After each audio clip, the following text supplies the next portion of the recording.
knew it was going to be a fast-paced, up-tempo game. Just your thoughts on the game itself. It's a great win for us. Every win in late January in any league is really, really hard. I said that against Incarnate Word. I'll say it again tonight.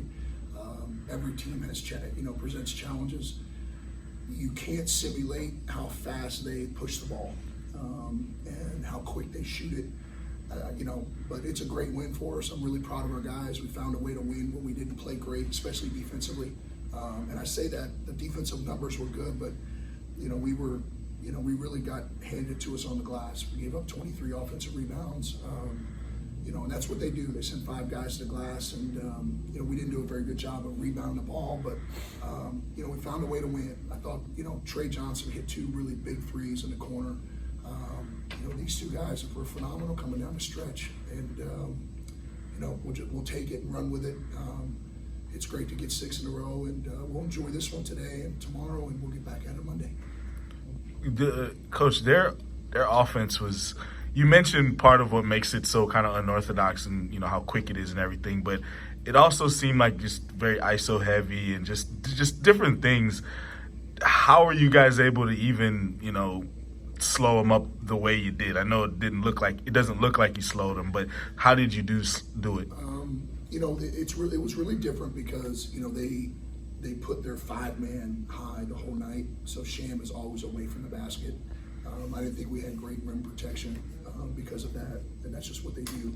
I think when we were able to, we called a timeout after, we scored there with about 5 minutes left, and I just wanted to kind of get us together defensively, just kind of clear our minds a little bit because we were trading baskets, and I knew if we could get a kill and just kind of regroup ourselves defensively, we weren't connected.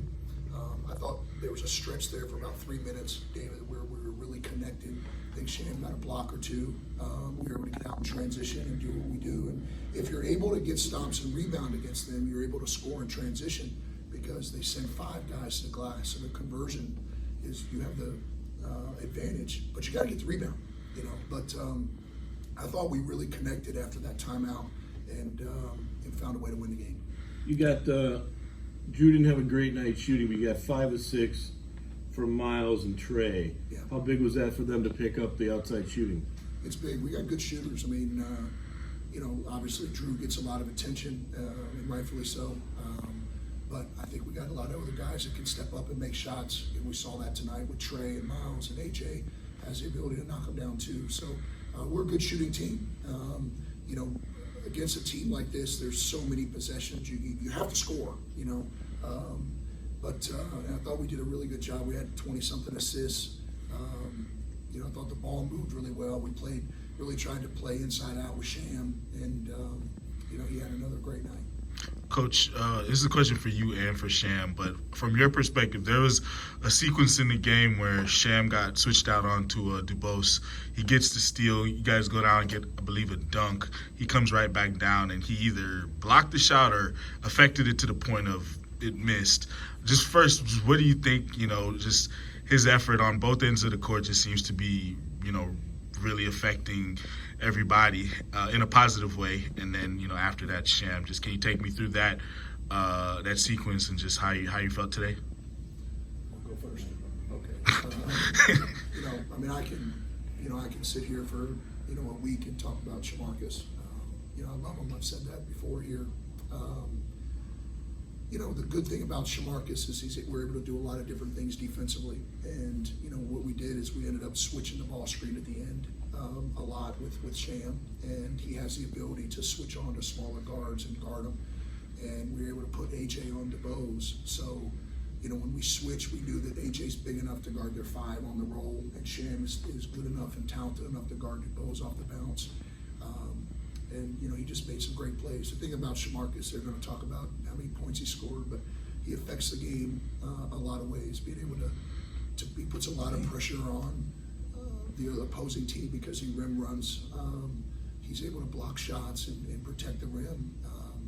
I yell at him every day about rebounding more, and my staff afterwards sometimes looks at me like I'm insane. But to be honest, I think that there's a lot more left in Sham. I think that Sham's is a heck of a player. He's going to have a heck of a career, but he hasn't hit the tip of the iceberg of what he can become. really just doing the assignment that coach gives me. He always tells me there's a lot of different ways I can guard a ball screen, and at the end, so happen to do switch 5. And defensively, I've always been like defensive big first.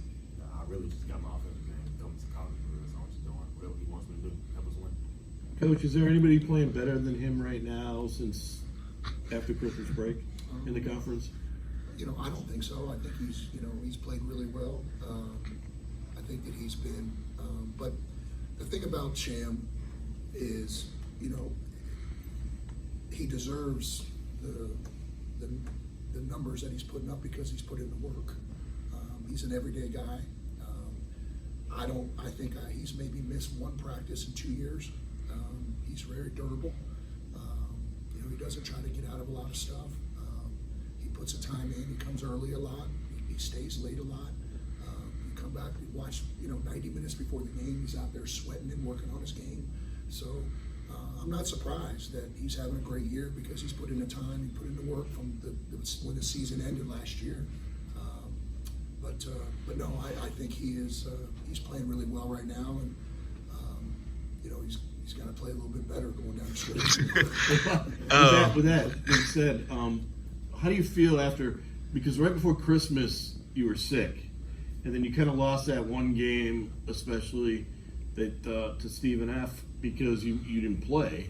You want another chance, and if you don't get another chance in the regular season, you got to get in the tournament. But how much have you been able to bounce back physically from that? That game was pushing me right now. To be honest, I just want to get back at them because they catch me at the wrong time, having on the flu. But I just really hope we end up sending them to the tournament. AJ, Coach mentioned you taking that challenge of guarding Dubose, and like I say, it seemed like they like to dribble a lot, and a lot of seemingly ISO, just from what I see. But how do you think you handled that challenge of him? Whenever you had to guard him. I think I did really well, especially coming after the start of the game. Coach always talk about we got to set the tempo, and I just want to stop him from getting off so that we can start off really good and take advantage of that. Other than that, I think I did pretty well. I lost him a couple times in transition, just having to guard other people, but it happens. And then offensively, eventually you were kind of able to get into a groove and kind of work the pick and roll, and you get downhill going towards the rim. I guess with the numbers that Sham's putting up, I guess you can your numbers can get a little bit lost. But just how are you feeling right now on the offensive end? I'm feeling fine. It really doesn't matter with winning. That's all that matters to me. Tonight is my night. Tomorrow, Wednesday it might not be. It might be somebody else's night. The pick and roll. Once I get into attack mode and just stop trying to be so passive and just play my game, it becomes pretty easy. AJ, last year you watched as guys kind of big guards especially bullied your guards late in games and got to the rim. Are you kind of now the bully back because you're going right to the rim with them? Yeah. Oh boy. I kind of take it personally because they kind of felt like they were bigger than my guys last year, and they bullied them, and since they were winning they could do that and smile about it. But now, I feel like I can bully them myself and show them that we're a better team and make these stays here. Coach, I'm not sure what the result of the Abilene game is. They were losing but either way, you're gonna be in either third or fourth place going into Wednesday's game. I know you say every game's big, but Nicholls second or third place in the conference. I don't want to ask you how important the game is because it's important, but just how exciting is it? Just you're at this point of the season and you guys are playing basketball games that are, meaningful to the top of the conference. We talked about as a staff, Coach Aiken talked to our guys today, going through prep again about, when we came here, what our vision was for the program. What we talked to these guys about, remember having a conversation with Sham on his visit, about what I think we can build here. I think we're on the cusp of doing that. I think that, for this program to have relevant basketball games in January, it's been a long, long time. I want to say they've had 7 winning seasons in 30 years or something. But I think that, I challenged our guys after the game, as great as this win was, we need to be better. We know what's coming next week. Nickel State is really good. They're 7-2 going into today. They're ahead of us. And obviously the Mars had our number for a long time. But it feels good, David. But this community is special. This university is special. The leadership of this university, I think the world of. I wake up every day and I pinch myself that I get to coach here. I think we can build something really special. I think we're on the cusp of doing that. We really want to try to get the students out and really get even more and more people here. I think that, I'm so excited about what we've been doing as far as attendance, and I think it can only get better. But it really, at the end of the day, though, and I say this all the time, I have good players and I have a really good coaching staff. John Aiken is a stud. Jalen and Mike and Taylor, they're awesome. I have good players. I'm a very, very fortunate man, and I just try to, keep the train on the track. Coach, how big of a spark is Miles been? I mean, he's been playing really well on the defensive end. It seems like you guys really haven't lost since you've been inserted him into the lineup. He's been great for us, and to be honest with you, I think that caused a lot of problems for us this game when he got in foul trouble because he never really got into a flow. And he's such a really good ball stopper. I think that's where we got hurt against them, is not having a consistent ball stopper. So we went with Sleepy in the second half primarily for that reason. And then we were able to move A.J. to the point some on the offensive side. But Miles has been a huge deal for us. He understands, he manages the game, he understands the guys that he's playing with. He's a former quarterback, and so I think he really understands just how to manage the game. He hit 2 big shots for us. But Miles is a good player, and I think our guys really trust and believe in him. What's it like to play against a team that didn't really seem like it had a semblance of an offense, but still took 82 shots? Oh, geez. I said it before. They scared me to death. They're going to be an absolute bear at their place because you can't simulate it. I think our guys understand it now more than they did before. But they're relentless on the glass. They're talented offensive players. I think they got 4 or 5 guys on the floor all the time that are very talented offensive players. And then when you send all those guys to the glass, and they kind of get you into a mode where, okay, we're scoring, and we got to get back and get some stops. And we were able to do that for about 3 or 4 minutes there after the 5-minute, whatever I think after we called the timeout. Because they really attack. You'd score, but they would attack immediately. It was on bits, yeah, yes. We're going to watch the film, but they're a bear. I mean, they're a good team. I said it to our guys that every game presents challenges. They push the ball on makes as well as anyone in the country. And they have the fastest tempo in the country, and you can see why tonight. How it seems like we've seen teams get stronger and look different at mid-season than start of the season. But I haven't seen a lot of teams look more athletic. You guys seem to be more athletic now than you were 6-5 weeks ago. What have you done differently? It just seems like, is that a tempo thing, or even inside it seems like you're jumping quicker than you were? I think a lot of it has to do with our weight program and Jimmy Butney. We spend 2 really good days in the weight room. We try to shorten practice a little bit to make sure they have legs. But I think that our weight program has probably been the biggest difference. We're going to lift Monday morning at 8:30. We came back after Southeast Louisiana and lifted at 8:30 in the morning on Thursday. So we're really, really committed to it. These guys weren't that happy about it. They were in there.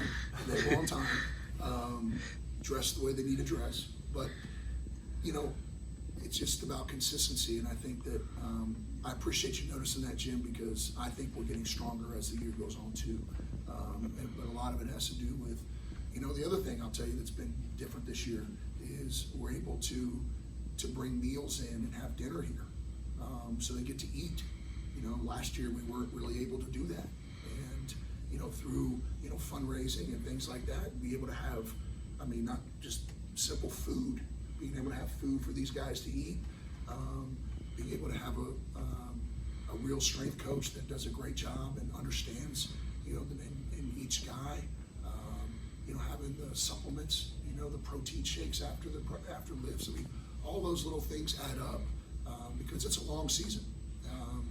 we spend a lot of time. I'll tell you another thing, Matt Choice, our trainer, does an unbelievable job. He'll be here tomorrow on his day off, and these guys will be in the cold tub and treatment and stretch. So it's a collective, it's a collective group that does a lot of stuff. And these guys get mad at me because I make them go in the training room and make them sit in the cold tub and do all that, but it's for that reason.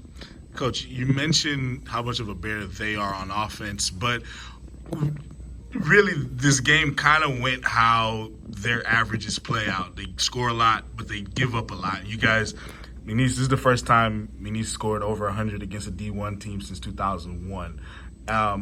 Just what, if anything, does that mean to you, just to be able to do that for the first time in such a long time? It does. If we win 42-40, I'm fine with that too. If we win 101, I'd like to not give up 90. But I've been doing this a long time, and it's just about winning games, and it's about I say it all the time to my staff, and they laugh at me, but it really is about keeping the train on the track and just keep moving forward. But it feels good to win. It feels good to win at home. We obviously have to be ready to go next week because we know what's coming. AJ, last one from me. It seemed like you did everything, including mopping tonight. What made you want to do that? Are you just kind of there and decided to? Yeah, I just decided. Nobody was coming to clean it up, and I was just like, I'm just done. I'm trying to start playing. Take things. That's what I gotta do. I'm gonna do it. Take it into your own hands. He does have the cleanest apartment supposedly of all of them. So I'm kind of he's yeah. Okay, gotcha. All right. And this guy's the complete opposite. It's like Oscar and Felix. With him being a roommate, that's the worst part about it.